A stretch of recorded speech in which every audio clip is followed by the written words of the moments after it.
எவ்வளோ கேக் வந்தாலும் இந்த ப்ரௌனியோட ஃபேன் பேஸ் குறையவே குறையாது. அதுலயும் இந்த ஃபஜ்ஜி ப்ரௌனியை ஒரு வாட்டி சாப்பிட்டா விடவே மாட்டோம், அந்த கடைசி பீஸ் காலியாகிற வரைக்கும். இன்னைக்கு யூகே எக்ஸ்ப்ளோர் பைட்ஸ்ல வேற லெவல்ல எக்ஸ்ப்ளோர் பண்ண போற டெசர்ட் மெல்டிங் ஃபஜ்ஜி ப்ரௌனி தான் இன்னைக்கு எக்ஸ்ப்ளோர் பண்ண போறோம். வாங்க ஜாலியா வீடியோக்குள்ள போகலாம்.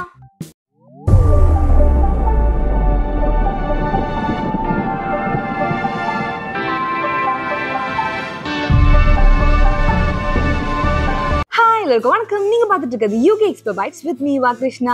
நீங்க ஒரு ஃப்ரெஷரா இருந்தாலுமே இந்த ப்ரௌனி உங்களை டிசப்பாயிண்ட் பண்ணவே பண்ணாது, அந்த அளவுக்கு பெஸ்டா கிடைக்கும். ஃபர்ஸ்ட் பட்டர் எடுத்து மெல்ட் பண்ணிக்கலாம். மெல்டட் பட்டர்ல தான் கோகோ பவுடர் ஆட் பண்ண போறோம். நான் ட்ரை பண்ண வரைக்கும் ப்ரௌனி ரொம்பவே ஈஸியா செஞ்சிடலாம். ப்ரௌனி பொறுத்த வரைக்கும் ஒவ்வொருத்தவங்க பண்றது ஒவ்வொரு மாதிரி நமக்கு ஃபீல் ஆகும். அது எதை வச்சுன்னா இந்த கோகோ பவுடர் அண்ட் பட்டர் எந்த காம்போல மிக்ஸ் பண்றோம் அண்ட் முட்டை எவ்வளவு பீட் பண்றோம், இதை வச்சுதான் இந்த டேஸ்டே இருக்கு.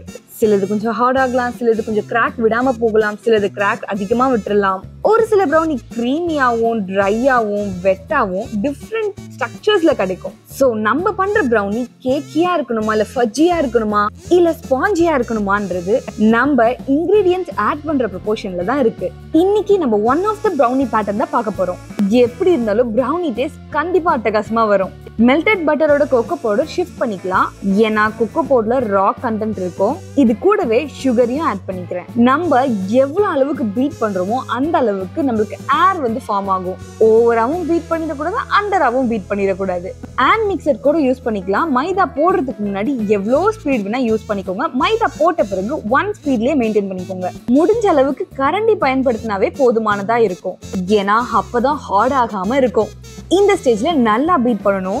சுகர் கம்ப்ளீட்டா கரையாது, பட் இதோட சைஸ் மட்டும் சின்னதாகும். தொட்டு பாத்தீங்கன்னா ஸ்டார்டிங்ல இருக்க அந்த சுகர் கிரானுவல்ஸ் குட்டி குட்டியா ஆன மாதிரி ஃபீல் ஆகும். கிராஜுவலா ஒரு முட்டையா நீங்க ஆட் பண்ணி பீட் பண்ணிக்கணும். யூஸ்வலா கேக் செய்யற மாதிரி வெட் இன்கிரீடியன்ஸ் ஃபர்ஸ்ட், அதுக்கப்புறமா ட்ரை இன்கிரீடியன்ஸ் அந்த மாதிரி காம்போல ஆட் பண்ணாலும் நல்லதான் வரும். அப்படி பண்ணும்போது ப்ரௌனி இன்னமும் கிரீமியா வரும். முட்டையை ஆட் பண்ணி நல்லா பீட் பண்ணலாம். ஹேக் ஆட் பண்ண பிறகு ப்ரௌனியோட கலர் இன்னமும் லைட் ஆகுறத நீங்க ஃபீல் பண்ண முடியும். ஃப்ளேவருக்காக வெனிலா எக்ஸ்ட்ராக்ட் ஆட் பண்ணிக்கலாம். உங்களுக்கு இந்த வீடியோ பிடிச்சா மறக்காம லைக் பண்ணுங்க. அண்ட் நீங்க நம்ம சேனலை ஃபர்ஸ்ட் டைம் பாக்குறீங்கன்னா மறக்காம சப்ஸ்கிரைப் பண்ணிருங்க. ஏன்னா நம்ம சேனல்ல எக்ஸ்ப்ளோரிங் திங்ஸ்ல இருந்து கேஜெட்ஸ் வர, பிளேசஸ்ல இருந்து ரெஸ்டாரண்ட்ஸ் வர, ஈவன் ரெஸ்டாரண்ட் ஸ்டைல் ஃபுட்ஸ் எல்லாமே வீட்ல கூட எக்ஸ்ப்ளோர் பண்ணுவோம். சோ நீங்களும் என்னோட டிராவல் ஜர்னில கண்டிப்பா ஒரு பார்ட்டா இருக்கணும்னு நான் ஆசைப்படுறேன். அது எனக்கு ரொம்பவே மோட்டிவேட்டிவா இருக்கும். சோ மறக்காம சப்ஸ்கிரைப் பண்ணிக்கோங்க. அடுத்து மைதா ஆட் பண்ண போறோம்.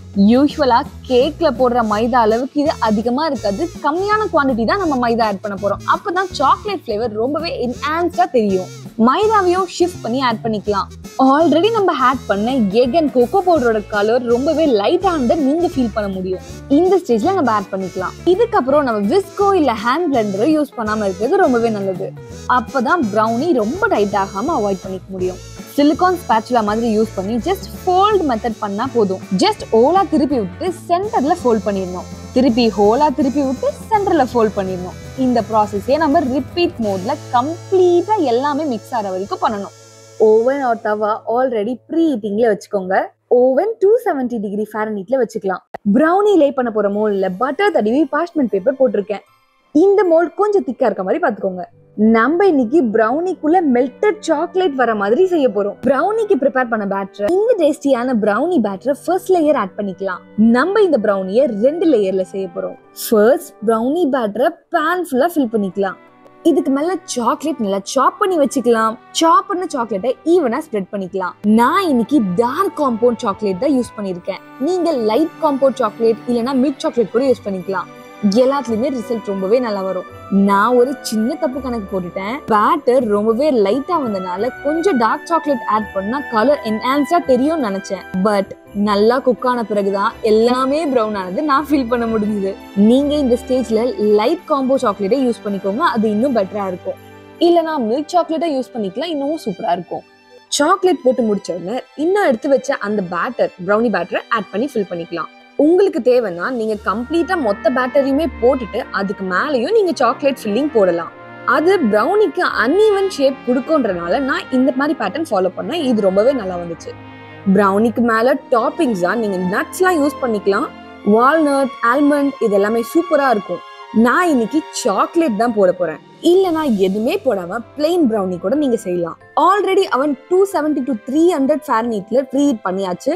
270 ஃபாரன்ஹீட்ல 35 மினிட்ஸ் பேக் பண்ணிக்கலாம். உங்ககிட்ட கன்வென்ஷனல் ஓவன் இருந்தா கூட நீங்க யூஸ் பண்ணிக்கலாம். நான் இன்னைக்கு அதில் தான் யூஸ் பண்ணிருக்கேன். நீங்க ஈஸியா குக்கர்ல கூட செய்யலாம். ஜஸ்ட் குக்கர்ல 1 கப் சால்ட் இல்ல ராக் சால்ட் எடுத்துக்கலாம். அதை க்ளே பண்ணிட்டு ஒரு வயர் ஸ்டாண்ட் வச்சிடலாம். கேஸ்கட் இல்ல விசில் இது ரெண்டுமே யூஸ் பண்ணாம 15 மினிட்ஸ் ப்ரீஹீட் பண்ணிக்கலாம் மீடியம் ஃப்ளேம்ல. அதுக்கப்புறம் நம்ம ப்ரிப்பேர் பண்ண ப்ரௌனி உள்ள வச்சு நல்லாவே வேக வச்சு எடுத்துக்கலாம். இதுவுமே 35 to 40 மினிட்ஸ் தான் ஆகும். உங்களுக்கு ஸ்டவ்ல செய்யணும்னா மறக்காம கமெண்ட் பண்ணுங்க, நான் கண்டிப்பா செஞ்சு காட்டுறேன். இப்போ நம்ம ப்ரௌனி ரொம்பவே அழகா தயாராயிடுச்சு. கம்ப்ளீட்டா கூல் ஆகுற வரைக்கும் நம்ம கட் பண்ணக்கூடாது, கட் பண்ணனா உடஞ்சிரும். அதனால கம்ப்ளீட்டா கூல் ஆகட்டும். நம்ம ப்ரௌனி ரொம்பவே கூல் ஆயிடுச்சு. இப்போ இதை கட் பண்ணிடலாம். ஸ்லோவா அந்த பார்ச்மெண்ட் பேப்பரை புல் பண்ணி எடுத்தீங்கன்னா ப்ரௌனியை ஈஸியா எடுத்துடலாம். ஃபிளிப் பண்ண வேண்டிய அவசியம் இருக்காது. ஏன்னா டாப்பிங்ஸ்க்கு போடுற சாக்லேட்லாம் நல்லாவே மெல்ட் ஆகி நம்ம கையோட வந்துடுற மாதிரி இருக்கும். ஸோ நீங்க பார்ச்மெண்ட் பேப்பர்ல இருந்து லைட்டா புல் பண்ணீங்கன்னாவே உங்களால ஈஸியா எடுத்துட முடியும். ப்ரௌனியோட சைட்ல ஓரங்கள்லாம் பாத்தீங்கன்னா ஒரு லைட் கலர்ஸ்ல நீங்க பார்க்க முடியும். நம்ம சப்போஸ் பிளெயின் ப்ரௌனி செஞ்சா ஃபுல்லாவே அந்த கலர்ல தான் வரும். கொஞ்சம் ஷைனிங்காவும் இருக்கும். சிஸ்லிங் ப்ரௌனி மாதிரியோ இல்ல வெனிலா ஐஸ்கிரீமோடவோ இது ரொம்பவே சூப்பரா இருந்துச்சு. ஒரு ஸ்கூப் ஆஃப் வெனிலா ஐஸ்கிரீம் இந்த ப்ரௌனி மேல வச்சு அப்படியே சாக்லேட்டை டாப்பிங் பண்ணி சாப்பிட்டு பாருங்க, ரொம்பவே சூப்பரா இருக்கும். இது எதுவுமே வேணாம், பிளெயினா சாப்பிட்டு பாருங்க, அது அதுக்கு மேல அல்டிமேட்டா இருக்கும். நமக்கு 12 பீஸ் ப்ரௌனி கிடைச்சது.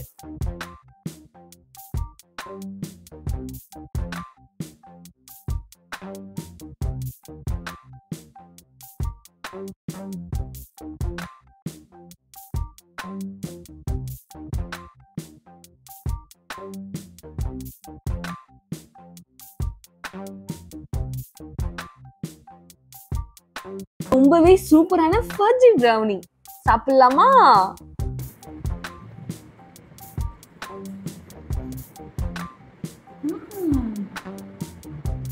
ரொம்ப டேஸ்டா இருக்கு.